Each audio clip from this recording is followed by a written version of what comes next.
A'udzu billahi minasyaitonir rajim. Bismillahirrahmanirrahim. Assalamualaikum warahmatullahi wabarakatuh. Alhamdulillah. Alhamdulillah nahmaduhu wa nasta'inuhu wa nastaghfiruhu wa na'udzu billahi min syururi anfusina wa min sayyiati a'malina. May yahdihillahu fala mudhillalah wa may yudlilhu fala hadiyalah. Asyhadu an la ilaha illallah wahdahu la syarikalah wa asyhadu anna Muhammadan abduhu wa rasuluhu la nabiyya ba'dah. Allahumma salli wa sallim ala Muhammad wa ala alihi wa sahbihi wa mawala. Amma ba'd. Para santri-santriwati dan para pemirsa semuanya, saudara-saudaraku dan keluarga besar Askar Kauni, pada malam hari ini kami dari Askar Kauni Zul Jalali wal Ikram Bandar Lampung ingin berbincang-bincang tentang kesalahan-kesalahan atau kelalaian-kelalaian yang terjadi dalam bulan Ramadan ini. Hal-hal yang tidak kita sadari bahkan bisa membatalkan puasa kita. Maka kita perlu sharing tentang ini untuk memastikan agar ibadah puasa kita menjadi utuh, ya, menjadi baik dan sempurna, sehingga mencapai apa yang kita harapkan jadi pahala amal soleh buat kita semua. Saya ditemani yang menjadi narasumber kita, Bapak Ustadz Firmansyah, sebagai satu dari tim pengajar di Askar Kauni Zul Jalali wal Ikram Bandar Lampung. Assalamualaikum Pak Firmansyah. Waalaikumsalam.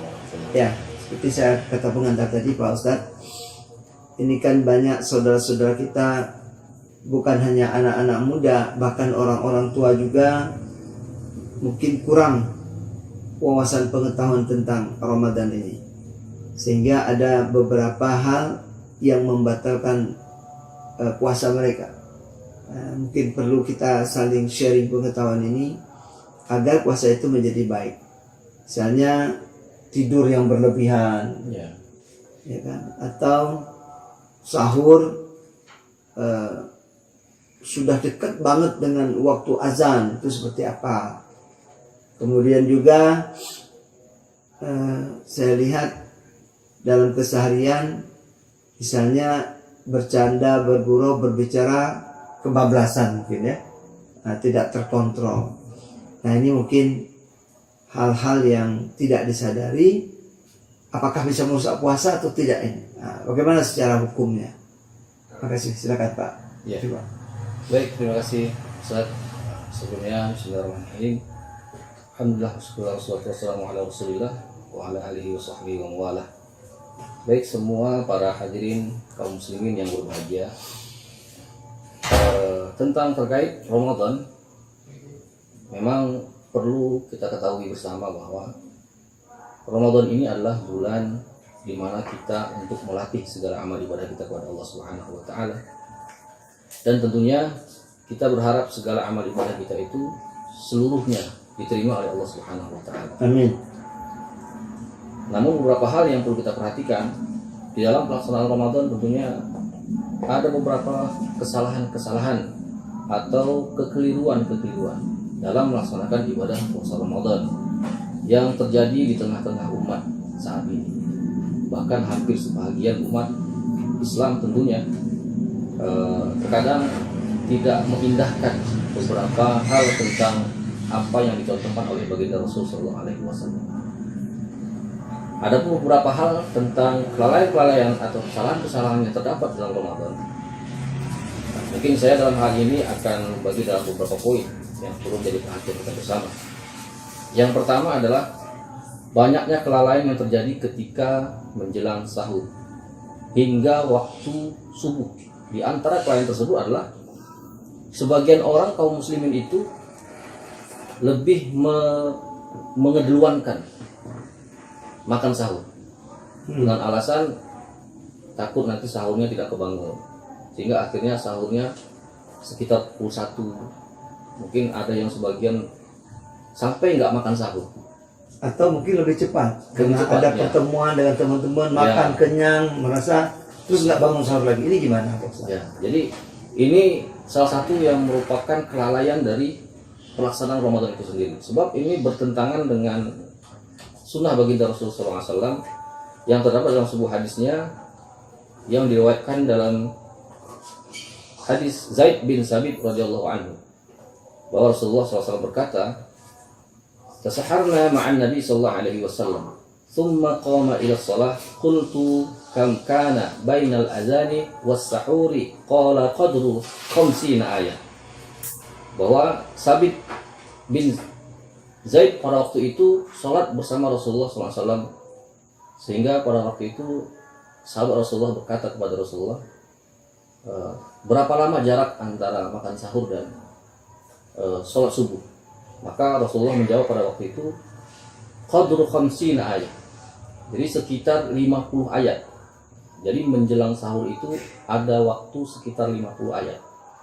Jadi kita tidak terlalu terburu-buru juga menjelang azan, sehingga akhirnya kita makan sahur itu terburu-buru.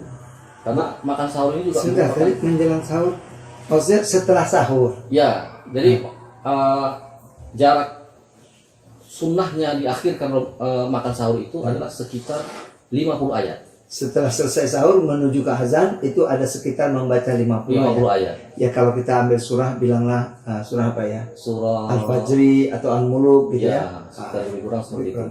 Jadi kita ada senggang waktu di situ, ada waktu-waktu mustajab yang bisa kita berdoa kepada Allah SWT, yang memang dianjurkan Rasulullah juga memperbanyak doa, Allahumma innaka afuwwun tuhibbul afwa fa'fu anni.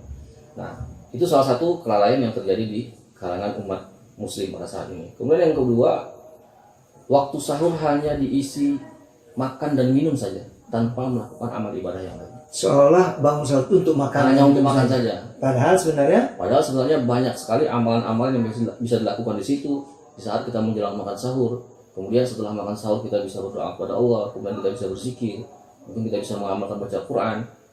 Jadi itu banyak hal amal-amal yang bisa dilakukan. Nah, sehingga pada saat ini yang sering terjadi di masyarakat kita, terutama di kaum muslimin, ketika makan sahur itu prinsipnya hanya makan dan sahur saja, hanya makan dan minum saja. Nah, sehingga tidak terlaksana amal-amalan yang lain. Nah, ini merupakan salah satu kesalahan. Sebab pada saat itu dalam suatu hadis yang pernah saya baca, bahwa di saat itu malaikat itu ditugaskan Allah untuk turun ke bumi untuk mendengarkan doa-doa orang yang sedang berpuasa, yang akan menjalankan ibadah puasa. Maka ketika kita tidak ambil kesempatan itu, maka salah satu yang terjadi di kita adalah kerugian. Nah, itu merupakan salah satu kelalaian dalam pelaksanaan ibadah puasa. Kemudian berikutnya,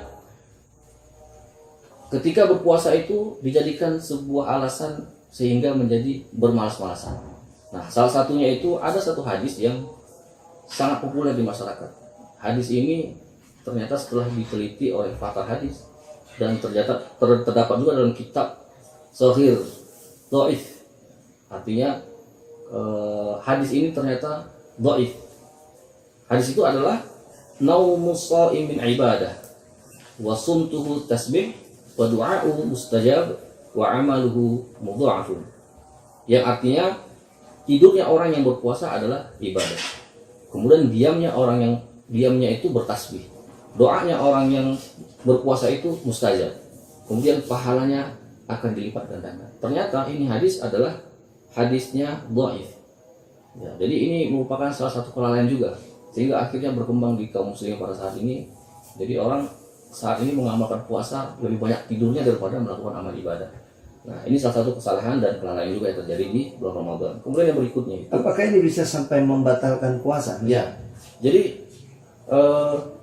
kalau sudah terlalu melampaui batas, ini bisa menyebabkan sehingga terjadinya batal puasanya.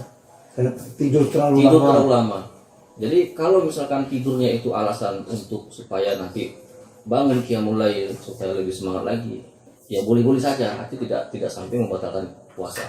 Cuma terkadang yang terjadi saat ini sehingga akhirnya orang memanfaatkan hadis ini menjadi amalan. Nah, karena tidur itu juga ibadah. Nah, padahal ini hadisnya dhaif. Nah, kemudian yang berikutnya, sebabkan kelalaian daripada Ramadan ini adalah tidak bisa menjaga lisannya. Jadi bahkan Rasulullah sendiri sudah memberikan ancaman ya, bahwa di sini bunyi hadis itu malam yad'u qaulaz zawri wal amali bi falaisa lillahi hajatan fi ayyada'a ta'amuhu wa syarabahu. Barang siapa yang tidak meninggalkan perkataan dusta malah mengamalkannya, maka Allah tidak butuh dari rasa lapar dan haus yang dia tahan. Artinya ketika orang yang berpuasa tetapi mulutnya tidak bisa dijaga, mungkin berbicara menghibah orang atau mungkin barangkali menceritakan keburukan orang lain, membuka aib seseorang, sehingga akhirnya ini yang terjadi bahwa orang yang berpuasa itu Allah sendiri tidak akan menganggapnya. Jadi sia-sia ibadah puasa itu. Nah, ini yang merupakan satu kelalaian. Bahkan Allah Subhanahu wa taala juga jelaskan dalam Al-Qur'an surat Al-Humazah. Wailul likulli humazatil lumazah. Kecelakaanlah bagi orang yang pengumpat dan pendusta. Jadi ini ancaman bagi Allah buat manusia, sehingga lebih berhati-hati ketika berpuasa. Karena puasa ini adalah menjaga semua dari segala sesuatu yang bisa mengurangi pahala puasa dan bisa membatalkan ibadah puasa. Kemudian kesalahan yang berikutnya itu mengamalkan amalan-amalan yang tidak disyariatkan dalam syariat Islam. Misalnya, ya, salah satunya yang tadi, tidur itu ibadah. Jadi ini jangan menjadikan satu dalil bahwa kita sehingga bisa tidur sepanjang hari, sehingga kita mengatakan bahwa ada hadis yang mengatakan begitu. Nah, jadi ini jangan diamalkan karena ini bukan menjadi landasan untuk kita bisa amalkan, karena ini hadis dhaif. Nah, kemudian yang kedua, ini juga ada satu hadis yang sangat populer, bahkan hampir setiap penceramah itu menyampaikannya. Ya, hadis ini yang terkait tentang Ramadan itu dibagi menjadi 3. Nah, 10 pertama itu rahmat, 10 kedua itu ampunan, maghfirah, kemudian 10 ketiga itu itqu minan nar. Nah, ternyata ini hadis juga setelah diteliti, ini hadisnya sangat lemah. Bahkan status hadisnya dhaifun jiddan. Jadi sangat lemah dan tidak bisa menjadi sandaran. Bahkan ini sangat populer sekali di tengah-tengah masyarakat, sehingga akhirnya orang berpikir Ramadan ini terbagi menjadi 3, sehingga akhirnya menjadi satu amalan. Bahwa kita kenapa ini tidak bisa menjadikan landasan dalil, sebab 10 pertama itu rahmat, sementara Allah itu tidak membatasi rahmatnya kapan saja. Jadi itu merupakan salah satu yang menjadi lemahnya hadis ini. Matannya juga tidak bisa dipertanggungjawabkan. Nah, kira-kira begitu. Nah, kemudian yang berikutnya ini ada juga satu amalan yang sampai saat ini itu menjadi populer di tengah-tengah umat. Contohnya di doa berbuka puasa, yang selama ini sering kita amalkan, bahkan sudah menjadi hal yang umum di kaum muslimin. Doa puasa yang sering kita bacakan, ya. Bunyinya itu adalah Allahumma anta sumtu wa bika amantu ala rizqika a'tatu bi rahmatika ya arhamar rahim. Dan ternyata juga ini hadis sangat lemah dan tidak ada contoh dari baginda Rasulullah SAW. Adapun yang menjadi contoh Rasulullah itu adalah zahabal dhama'u wa batalatil uruq wa thabbatal ajru insyaallah, yang bermakna rasa haus telah hilang, kerongkongan telah basah, semoga pahala didapatkan insyaallah. Nah, inilah doa yang diajarkan oleh baginda Rasulullah SAW. Sementara yang selama ini sering populer di tengah-tengah masyarakat, tengah umat, nah, doa yang selalu itu, padahal itu adalah hadis yang dhaif. Nah, ini salah satu kesalahan dan kelalaian. Hendaknya kita jangan mengamalkan satu amalan yang hadis itu dalilnya itu lemah, tidak ada syariatnya. Sepertinya itu doa itu dari kecil dulu sudah kita. Ya, begitu. Makanya itu sangat populer sekali. Makanya karena itu ke depan ini kita perbaiki segala sesuatu yang mungkin tidak menjadi kekuatan dalil, yang tidak bisa menjadi amalan. Nah, itu kita tinggalkan. Nah, beralihlah sekarang sesuai dengan syariat Islam yang harus kita lakukan. Nah, kemudian yang terakhir itu, kesalahan yang berikutnya adalah ketika orang berpuasa, orang malah berpaling dari memahami dan mentadabburkan Al-Quran. Jadi hal yang kelima ini, Ramadan ini adalah sesuatu hal yang tidak bisa dipisahkan antara Ramadan dan Al-Quran. Sebab Allah Subhanahu wa Ta'ala sendiri sudah mengatakan bahwa Al-Quran itu diturunkan pada malam Lailatul Qadar. Jadi kalau kita berpuasa, tidak sedikit pun membaca Al-Quran, tidak sedikit pun mau mempelajari maknanya, tidak sedikit pun mau mentadabburkannya, maka ini merupakan suatu kelalaian yang sangat luar biasa. Artinya satu hal yang beriringan antara Ramadan dan Quran itu satu hal kita tinggalkan. Maka oleh karena itu kita pelajari Al-Quran, maka kesempatan Ramadan inilah untuk bisa membedah Al-Quran supaya kita ada hasil yang kita bawa ketika Ramadan telah berakhir. Inilah merupakan beberapa hal tentang kelalaian dan kesalahan-kesalahan yang terjadi ketika Ramadan. Maka pahala yang diberikan itu berlipat ganda ya. Ya, sebab Rasulullah sendiri sudah katakan satu huruf ketika kita membaca Al-Quran itu maka nilainya 10 kebaikan. Dalam hadis keterangan itu bahwa satu huruf itu bukan alif lam mim, tetapi alif satu huruf, lam satu huruf, mim satu huruf. Nah, bayangkan ketika kita membaca Al-Quran Pada bulan Ramadan dan Allah melipat gandakan itu pahalanya. Maka satu surat aja kita membaca Al-Quran, berapa huruf kita kalikan itu. Nah, itulah besarnya pahala yang Allah berikan kepada kita. Nah, sementara kita tidak mau melakukan itu, maka sungguh kita termasuk orang yang sangat merugi dan termasuk orang yang lalai.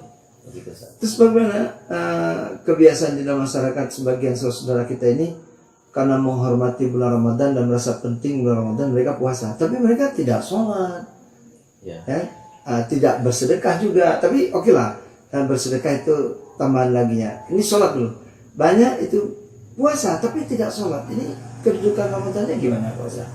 Ada satu hadis yang pernah saya baca, itu hadis ini insya Allah kalau tidak salah saya yang diriwayatkan oleh hadis riwayat Bukhari, bahwa di situ segala sesuatu yang menyebabkan puasa itu batal, salah satunya adalah perbuatan maksiat. Nah, maksiat ini merupakan menyebabkan batalnya ibadah puasa. Nah, kita tahu bahwa orang yang meninggalkan sholat itu termasuk salah satu bagian daripada orang yang berbuat maksiat. Maka oleh karena itu ketika melaksanakan ibadah puasa dan dia tidak melaksanakan sholat, maka sungguh puasanya tidak akan ternilai apa-apa, sebab sudah membatalkan ibadah puasanya. Jadi berhati-hati kalau kita berpuasa terus kita tidak melaksanakan sholat, kita melakukan satu amal sementara maksiat yang lain kita lakukan, maka dalam Islam ini sangat tidak dianjurkan, sebab tidak bisa diiringkan antara perbuatan amal dan perbuatan kemaksiatan. Maka seharusnya ketika kita beribadah maka kita harus menunaikan ibadah sholat. Dan sholat itu kan ibadah utama ya? Iya, ibadah utama. Jadi itu yang sekarang ini yang kita pahami kan, sholat itu tiang agama. Jadi fondasinya. Jadi kalau fondasinya juga kita tidak bangun, sementara kita bangun yang lain, itu tidak mungkin rasanya kan. Gitu kan. Ya, baik. Mungkin kalau kita mau teliti lebih jauh banyak sekali lagi ya kelainan-kelainan ya, kecil-kecil dan sebagainya. Tapi sesuai dengan waktu yang tersedia, mungkin ini yang paling penting dulu yang kita bisa sampaikan pada hari ini. Ya, saudara-saudaraku seiman semuanya, keluarga besar Askarkauni seluruh Indonesia yang mengikuti acara ini, mudah-mudahan wawasan ini akan sangat baik dan berguna buat kita, buat anak-anak kita, untuk cucu-cucu kita, untuk bisa menjaga agar tidak ada kelalaian dan keliruan dalam menjalankan ibadah puasa, sehingga ibadah puasa itu menjadi secara total bermanfaat dan menjadi pahala amal soleh buat kita semua, insya Allah. Lebih kurang kami mohon maaf. Dari Askarkauni Zuljalil Bandar Lampung, saya Faisal Ani dan Ustaz Firmansyah menyampaikan selamat berbuka puasa, selamat Idul Fitri, dan semoga seluruh amalan ibadah puasa ini menjadi kebaikan buat kita semua. Terima kasih. Wabillahi taufiq wal hidayah. Wassalamualaikum warahmatullahi wabarakatuh.